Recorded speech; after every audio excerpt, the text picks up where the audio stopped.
오광수 민정수석이 임명 4일 만에 차명부동산 보유와 차명대출 의혹으로 불미스럽게 사퇴했습니다. 모든 인사검증의 책임자인 민정수석부터 검증에 실패한 것입니다.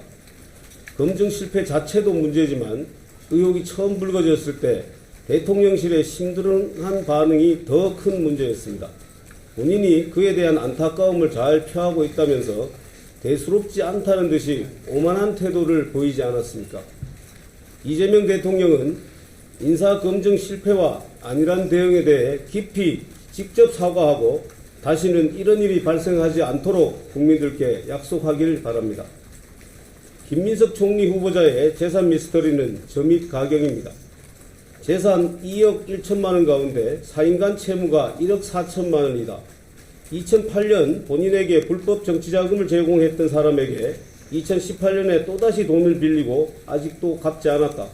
그리고 같은 날에 9명으로부터 각각 1천만 원씩 총 9천만 원을 빌렸다는 사실을 도대체 어떻게 이해해야 할지 모르겠습니다. 김민석 지명자에게 불법 정치자금 제공에 이어 돈까지 빌려준 사람은 이번 대선에서 이재명 후보 선대위에서 체육위원회 공동위원장까지 맡았다고 합니다. 상임선대위원장이었던 김민석 후보자의 보훈이 아닌지 김민석 후보자는 명확히 답해야 합니다. 앞으로 총리가 되면 본인의 정치적 채권자들을 위한 보훈에 여념이 없을 것 같아 대단히 걱정스럽습니다.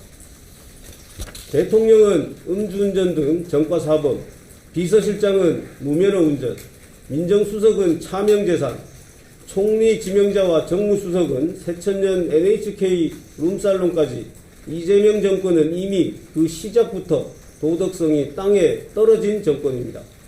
국민의힘은 제1야당으로서 인사청문회를 통해 날카로운 인사검증을 진행하겠습니다. 이처럼 민정수석 하나 제대로 임명하지 못하는 도덕성 제로 정권이 어젯밤에 특검에 칼잡이 3명을 임명했습니다. 조은석 특별검사는 문재인 대통령이 서울고검장에 임명하고 감사위원으로까지 임명했습니다. 특히 감사원에 있으면서 문재인 정권의 부패, 비리에 대한 감사를 매번 방해하고 사사건건 문재인 정부의 입장을 대변하며 대립했던 인물입니다. 최재해 감사원장이 민주당의 부당한 탄핵으로 직무정지 당한 사이 직무대행으로서 민주당에 유리한 방향으로 감사의 방향을 선회한 바 있습니다. 민중기 특별검사는 편향된 정치관을 가지고 있는 우리법연구회 출신입니다. 이명현 특별검사 임명은 조국 혁신당과의 정치적 나눠먹기의 산물입니다. 이미 특검의 인선부터 이재명 정권의 입맛에 맞는 정치 편향성이 고스란히 드러나 있고, 이는 특검의 목적이 결국 야당 탄압, 정치 보복에 있다는 것을 보여주고 있는 것입니다. 국민의힘은 특검이 예고된 대로 야당 탄압, 정치 보복성 수사로 흘러가게 된다면 결코 좌시하지 않겠습니다. 민주당이 이재명 대통령이 취임한 지 열흘도 되지 않아 국가의 사법체계를 송두리째 흔드는 법안들을 발의했습니다. 검찰청을 아예 폐지하여 검찰의 수사권을 빼앗고 공소만 담당하는 공소청을 설치하는 법안, 검찰로부터 빼앗은 수사권을 행안부 산하 중대범죄수사청에 부여하는 법안, 그리고 이 모든 수사를 관할하는 국가수사위원회를 국무총리 산하에 설치하는 법안 등 총 4건의 법률안입니다.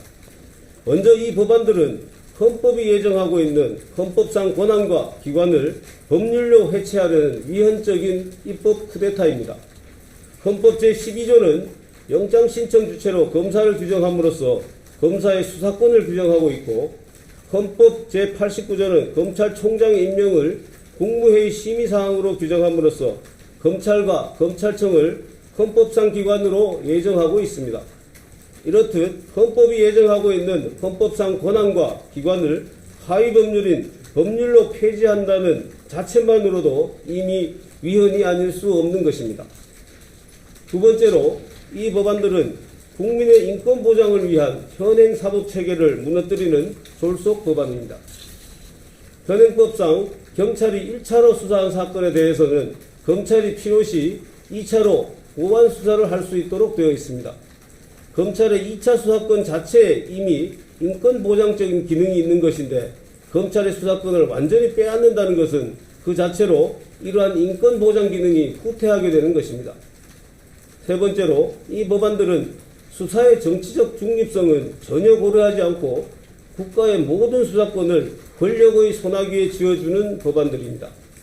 이 법안들에 의하면 모든 수사기관에 대한 관리감독을 담당할 국가수사위원회를 국무총리 산하에 두게 되며 검찰이 수사하던 6대 중대범죄에 대한 수사권을 행안부 장관 산하에 설치하는 중대범죄수사청에 부여하게 됩니다. 법원조차 권력의 입김이 불기도 전에 알아서 눕는 마당에 대통령이 임명하는 국무총리와 장관 산하 수사기관의 모든 수사권을 준다면 그러한 수사가 공정하게 진행될 수 있겠습니까? 결론적으로 민주당이 추진 중인 이 4건의 법안들은 대법관을 증언하여 사법부를 소나기에 넣으려는 민주당이 검찰도 해체하고 모든 수사권을 장악하려는 사법 독재의 서막입니다. 또한 지난 문재인 정부 때부터 추진하던 검수완박의 총결판이자 이재명 대통령을 수사하고 기소했던 검찰에 대한 너무나도 노골적인 정치 보복입니다. 민주당에 강력히 경고합니다. 현행 사법체계를 뿌리부터 뒤흔드는 입법 폭거를 즉각 중단하기 바랍니다.